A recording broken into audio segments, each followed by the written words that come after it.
নমস্কার, রাধে রাধে। প্রতি বৎসরের ন্যায় এবৎসরও বসন্ত নবরাত্র অন্নপূর্ণা মন্দিরে বিশেষ অনুষ্ঠানের আয়োজন করা আছে।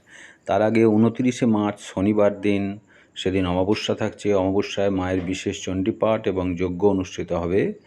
আর 5ই এপ্রিল মা অন্নপূর্ণার পুজো, সেদিনও শনিবার পড়েছে। সকাল থেকে মায়ের বিশেষ পূজা এবং সপ্তশতী যজ্ঞ। এই যজ্ঞ খুব দুর্লভ যজ্ঞ। এই সপ্তশতী যজ্ঞ হবে এবং প্রতিদিন পঠিত চণ্ডী পাঠ হবে মায়ের মন্দিরে।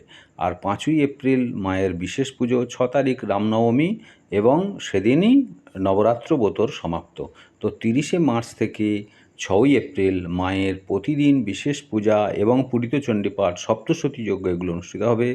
যারা যজ্ঞে বসতে চান আগে থেকে নাম লেখাবেন এবং আগে থেকে ফোন করে অবশ্যই বলবেন এবং মায়ের প্রসাদ গ্রহণ করবেন। আগে থেকে বলবেন।